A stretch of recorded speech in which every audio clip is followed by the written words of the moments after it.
सभी को जय मसीह की। हमारा प्रभु यीशु मसीह के पवित्र नाम से मैं अभिनंदन करता हूँ। हम सब लोग वचन को ध्यान करेंगे। हमारे बीच में अंजय सूरज भाई हैं, वचन को बांटेंगे। मैं समय को भी सूरज भाई को देना चाहता हूँ। ओके। सभी को जय मसीह की। मैं पहले परमेश्वर का धन्यवाद करना चाहूंगा। परमेश्वर ने हम सभी लोगों को इस सुंदर समय दिया है ताकि हम लोग परमेश्वर के इस जून के माध्यम से परमेश्वर के वचन में शामिल हो सके। सही, हम वचन में जाने से पहले प्रार्थना करेंगे। हे स्वर्ग में विराजमान परमेश्वर, हम आपका धन्यवाद करते हैं। आपने हमें जीवित रखा है प्रभु, ताकि आज के हम सुबह देख सके। आज के बेले में प्रभु हम आपकी महिमा, प्रशंसा, तारीफ कर सके। परमेश्वर, आपने आकाश और पृथ्वी, सूर्य, चंद्रमा को बनाने वाले परमेश्वर, हम आपका तहे दिल से धन्यवाद करते हैं आज के सुंदर समय के लिए, जो आज के वचनों के द्वारा प्रभु आप बातें करने पाए। आप वचन के माध्यम से प्रभु हमें क्या बताना चाहते हैं प्रभु, आप हमें बताइए और समझाइए। परमेश्वर, हम आपका धन्यवाद करते हैं। आपके पवित्र आत्मा हमारी अगुवाई और मदद कर। धन्यवाद प्रभु। धन्यवाद के साथ प्रार्थना प्रभु यीशु के नाम से मांगते हैं, आमीन। फिर से सबको एक बार जय मसीह की। मैं परमेश्वर का धन्यवाद करता हूँ इस सुबह के वेले में। आज हम लोग यशायाह उसका 47 अध्याय ध्यान करने। इस 47 अध्याय ये यशायाह भविष्यद्वक्ता के द्वारा भविष्यवाणी की गई। ये भविष्यवाणी ये बेबीलोन के प्रति, बेबीलोन का पतन के प्रति, नाश के प्रति, विनाश के प्रति वो भविष्यवाणी की गई है। किस तरीके से परमेश्वर अपनी बातों को वो यशायाह भविष्यद्वक्ता के द्वारा ये कहलाता है। उसमें लिखा है फर्स्ट, हे बेबीलोन की कुंवारी बेटी उतर आ और धूल पर बैठ।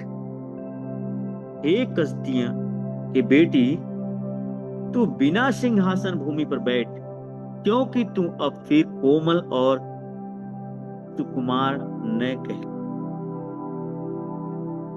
मेरे प्रियो, ये इस अध्याय में बेबीलोन के विनाश और उसके नाश, पतन के प्रति के लिए भविष्यवाणी किया गया है। यशायाह भविष्यद्वक्ता, ये परमेश्वर की आज्ञा है।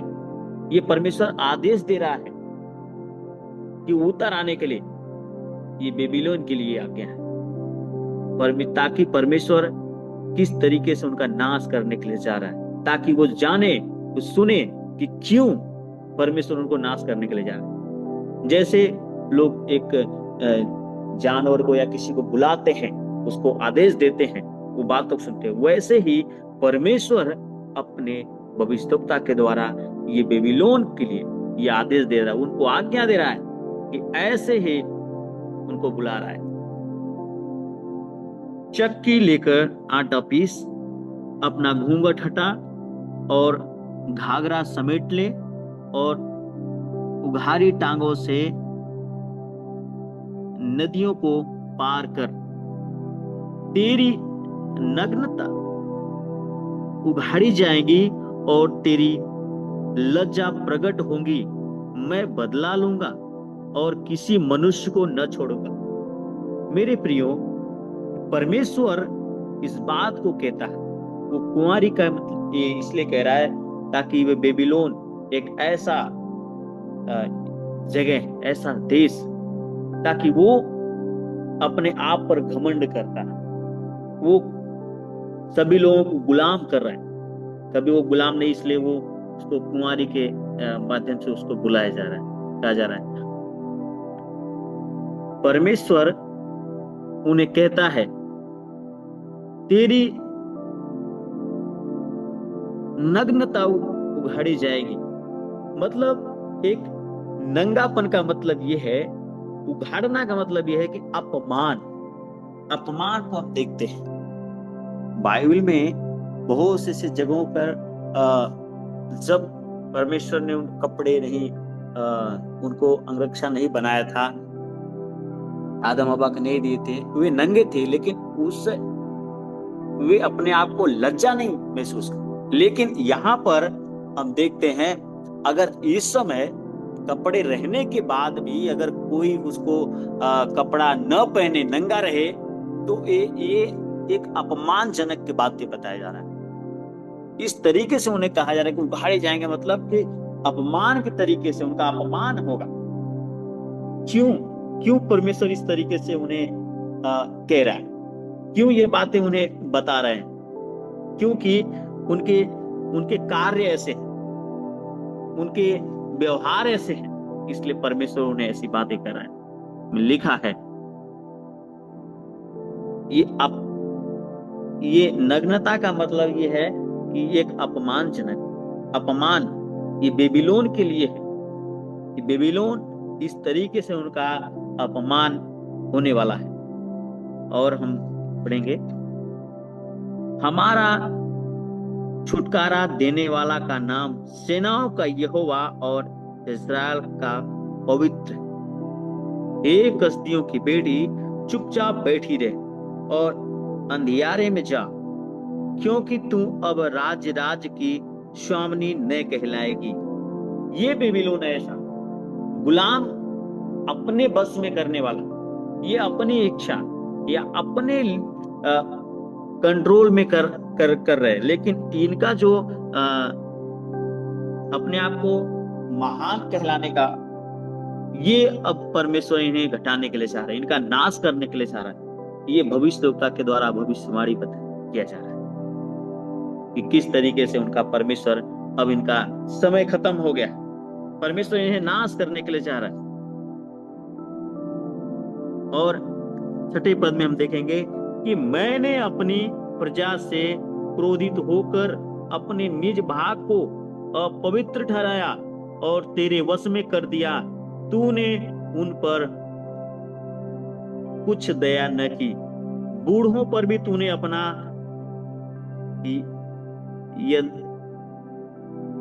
भारी जुआ रख दिया है। मेरे प्रियो, ये बेबीलोन ऐसा, परमेश्वर के जो लोग, इस्राएली लोग, वे लोग के पाप की वजह से, उनकी गुनाह की वजह से परमेश्वर उन्हें इस बेबीलोन के अधीन में कर देता है। और अधीन में करने का ये कारण ये है कि हमारे गुनाह, हमारे पाप, हम कभी भी जब हम फंसते हैं, हमारे गुनाह के वजह से फंसते हैं। हम जब हमारे जीवन में जब परेशानियां आती हैं, समस्याएं आती हैं, शायद हमारे कुछ ऐसे हमने काम किए हैं जो ऐसे, और कभी परमेश्वर परीक्षाएं के लिए भी करता है। लेकिन यहाँ पर बता रहे हैं कि मैंने उन्हें उनकी अपनी प्रजा से क्रोधित होकर, ये परमेश्वर को वो लोग निंदा करना, परमेश्वर को भूल जाना, इसके वजह से परमेश्वर अपने लोगों को उस बेबीलोन के हाथों में कर देता है। अब वो लोग अपने आधार पर, वे अपने कि मैं अपने बल पर मैंने ये लोगों को कब्जे में किया हूं, इस तरीके से वो बता रहे हैं। परमेश्वर भी कहते हैं कि तूने उस पर दया नहीं किया, तूने दया नहीं दिखाई है। परमेश्वर ने इस्राएली को गुलामी में इसलिए ले गया ताकि वे लोग एक दिन जब वो मन फिराएं और बेबीलोन के, और जितने भी जब इस्राएली लोग गुलामी में गए, परमेश्वर को चिल्लाएं, परमेश्वर को गिड़गिड़ा कर पुकारे, परमेश्वर मुझे बचा ले, परमेश्वर उन्हें छुड़ाने के लिए हमेशा तैयार। लेकिन घमंड, और हम लोग बाइबल में देखते हैं जब पहला यूहन्ना उसका 2:15 में, कि जब हमारे अंदर घमंड आ जाती है, वो हमेशा नाश की तरफ ले जाती है। और ये घमंड, ये चीजें संसार के तरफ से आती है, ना कि परमेश्वर की तरफ से। बाइबल में लिखा है, आंखों की अभिलाषा, शरीर की अभिलाषा, ये जीविका का घमंड, ये परमेश्वर की ओर से नहीं है, ये संसार की ओर से है। ये बेबीलोन के लोग, बेबीलोन इस बात को अपने ऊपर घमंड करते हैं, मैं अपने बल पे, मैं अपनी युक्ति के द्वारा, मैं अपने विचार के द्वारा, मैं अपने ताकत के बल पे मैंने उनको ऐसा किया। लेकिन यहाँ पर परमेश्वर स्पष्ट कहता है 6 पद में कि मैंने अपने प्रजा पर क्रोधित होकर मैंने ऐसा किया जो तुम्हारे हाथ में दिया।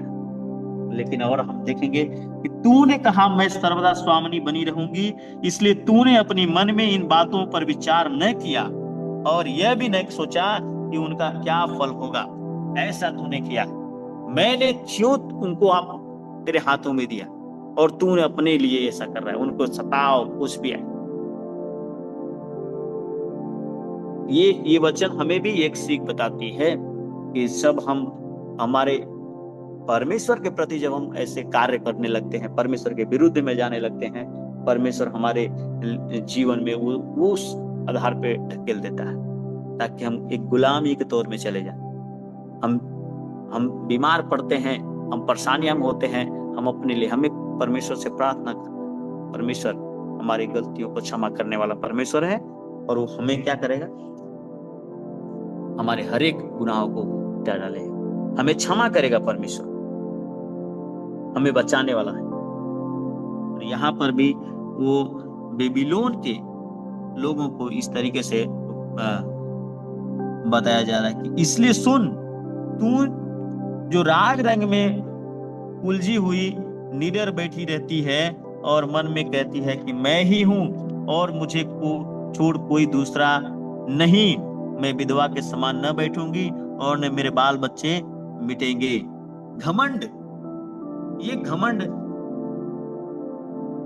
कि मैं अपने बल पे मैंने ऐसे किया है, मैं हमेशा सिंहासन में बैठे रहूंगा, मैं हमेशा विजय प्राप्त करता रहूंगा, मेरे लोग कभी नाश नहीं होंगे।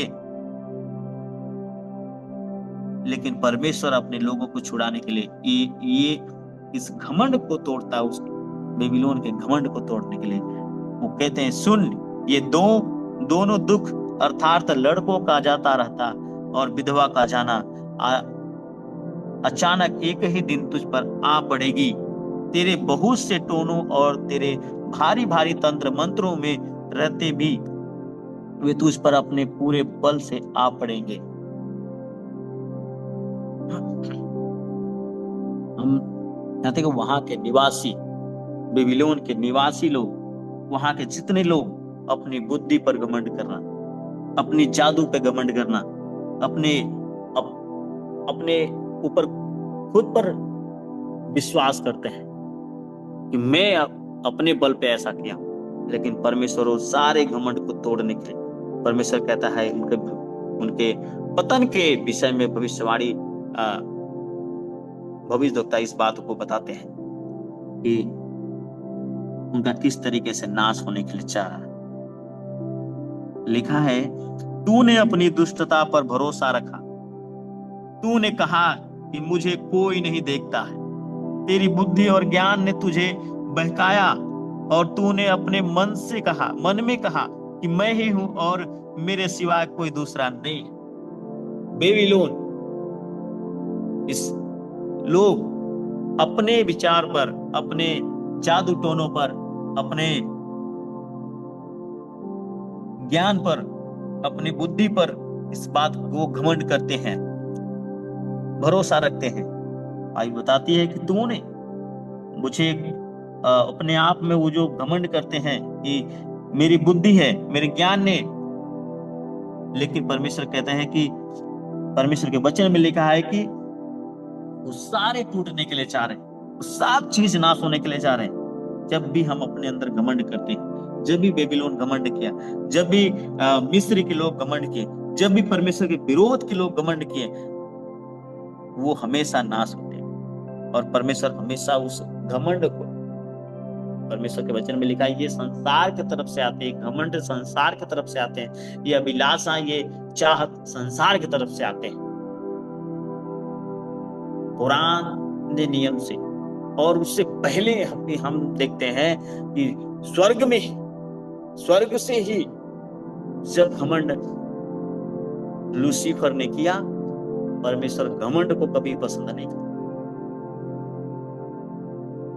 परमेश्वर कभी घमंड को पसंद नहीं करता है। जब ये लोग घमंड करने लगे अपने दम पर, मैं मिस्र के समय की मैं बातें बताना चाहता हूं कि जब मूसा ने भी ये सोचा, मैं अपने बल पे, मैं अपने दम पे, मैं परमेश्वर अब तेरे लोगों को मैं छुड़ाने के लिए जाऊं, मैं अपने बल पर इजरायली लोगों को मैं छुड़ाऊंगा मिस्र से, मिस्र के गुलाम से मैं छुड़ाऊंगा, वहां पर वो टिक नहीं पाया।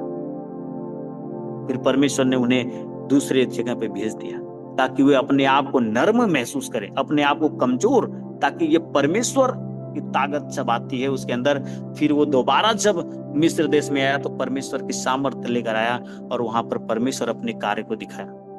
कभी भी व्यक्ति अपने ऊपर घमंड करके, अपने विचार के ऊपर, अपने पैसे के ऊपर, अपने ताकत के ऊपर घमंड करके कोई परमेश्वर के पास नहीं जा सकते। हम नम्रता के साथ परमेश्वर के पास जाएं, परमेश्वर हमें ग्रहण करता है, घमंड नहीं। यहाँ पर जब भी लोग घमंड किए, बेबीलोन का घमंड ये ऐसा है कि वे अपने ऊपर घमंड कर रहे हैं कि मैं ऐसा कर, मैंने, मेरे बल पे मैंने इजरायली लोगों को मैंने कब्जा किया हूं, मैं उनको गुलाम बनाया हूं। लेकिन परमेश्वर उनको इस बातों को बताते हैं, कहते हैं अपने तंत्र मंत्र और बहुत से टोनों को जिनका तूने बाल्यावस्था में ही अभ्यास किया है, उपयोग में ला संभव है कि तू उनसे लाभ उठा सके या उसके बल में स्थिर रह सके, लेकिन सारे चीज नाश होने वाले। जितने भी उन लोग, हम देखते हैं 13 में लिखा है कि तू तो युक्ति करके करके करते करते थक गई और तेरे ज्योतिषी जो नक्षत्रों को ध्यान से देखते और नए नए चांद को देखकर होनहार बताते हैं, वे खड़े होकर तुझे उन बातों से बचाएं जो तुझ पर कुछ काम नहीं होने वाला। परमेश्वर अब उनको नाश करने के लिए चाह रहा है तो चाह रहा, कितना भी वो लोग योजना बना ले, कितना भी युक्ति निकाल ले, सब कुछ करके वो थक जाएंगे, लेकिन परमेश्वर अभी उन लोग को भस्म करने के लिए, नाश करने के लिए जा रहा है। देखेंगे 14 में लिखा है, देख वे भूसे के समान होकर आग से भस्म हो जाएंगे, वे अपने प्राणों को ज्वाला से न बचा सकेंगे। वह आग तापने के लिए नहीं है, वे ऐसी होंगी जिसके सामने कोई बैठ नहीं सकता है। इस तरीके से परमेश्वर का उनको परमेश्वर उन्हें नाश करने के लिए जा रहा है। उनका सारा घमंड, सारे विचार, सारा ज्ञान, सारा अपने ऊपर निर्भर, वो सब टूटने के लिए जा रहा है। इसलिए ये वचन हमें बताते हैं कि किस तरीके से परमेश्वर अपने भविष्यद्वक्ता के द्वारा भविष्यवाणी कराता है कि बेबीलोन का नाश करने के लिए जा रहे हैं। परमेश्वर के लोग जब जब उन लोग गलतियां किए, जब जब उन लोग पाप में गए और पाप की वजह से ही उन लोग गुलामी में गए हैं, लेकिन जब जब उन्हें मन फिराया, परमेश्वर उन्हें बचाया। लेकिन घमंड जब एक व्यक्ति के अंदर आ जाता है तो कभी भी उसके अंदर नम्रता नहीं आती है। ये दोनों साथ में नहीं रह सकते, घमंड भी और नम्रता दोनों साथ में नहीं। और ये बेबीलोन के ऊपर घमंड है, वो उस समय से ही घमंड है, मैं परमेश्वर से मिलने के लिए चाहूंगा, जब उत्पत्ति हम देखते हैं। लेकिन परमेश्वर उसी जगह पे ये गड़बड़ी, भाषा की गड़बड़ी डालते हैं ताकि वे इस तरीके से अपने ऊपर निर्भर करके ना, हम परमेश्वर के पास जाने के लिए परमेश्वर स्वयं अपने खुद इकलौते पुत्र को इस संसार में भेज दिया। अगर जो कोई विश्वास करे वो नाश नहीं होगा, जो कोई इस पर विश्वास करेगा वो नाश नहीं होगा। फिर परमेश्वर हमें बचाएगा, हमें लेके जाएगा। लेकिन घमंड हमेशा व्यक्ति को बिना वो नाश करा देता है, नीचे गिराता है। इस अध्याय जो यशायाह उसके 47 अध्याय में हम लोग देखें कि बेबीलोन का घमंड और बेबीलोन का विचार, उनका काम और उनके जो भी अज्ञानता है, वे उनको नाश की तरफ ले जाता है। सो परमेश्वर इस वचन से सबको आशीष दे, सबको जय मसीह। Thank you. Thank you brother. परमेश्वर आपको आशीष करें, आपको परिवार को आशीष करें। प्रिय, हम सब लोग आंखें बंद करेंगे, आंखें बंद करके एक छोटा सा प्रार्थना करेंगे। आंखें बंद। प्यारे खुदा परमेश्वर, इस सुंदर समय के लिए मैं धन्यवाद करता हूँ। परमेश्वर पिता, हमारे जीवन में हमेशा आप हमारे साथ रहकर हमें मदद किए, इसलिए धन्यवाद। प्रभु जी, आज के वचन के लिए धन्यवाद। प्रभु परमेश्वर, प्रार्थना करता हूँ इस आराधना में जितने भी लोग जुड़े हैं सबको आप आशीष करें, उनके आत्मिक जीवित को बेहतर गति से बनाइए। सारी प्रार्थना यीशु मसीह के पवित्र नाम से विनती करते हैं पिता, आमीन। हे मेरे मन यहोवा को धन्य कहे, जो कुछ मुझ में है उसके पवित्र नाम को धन्य कहे। हे मेरे मन यहोवा को धन्य कहे और उसके किसी उपकार को ना भूलें। हमें सभी को जय मसीह के, फिर कल मिलेंगे। जय मसीह। जय मसीह। जय मसीह। जय मसीह अंकल। जय मसीह की। जय मसीह सूरज भैया। जय मसीह भैया। जय मसीह सर। ओके, जय मसीह, जय मसीह। जय मसीह सर, सभी को जय मसीह। सालो, जय मसीह के सिकंदर सभी को भाई। सालो। Shalom shalom shalom.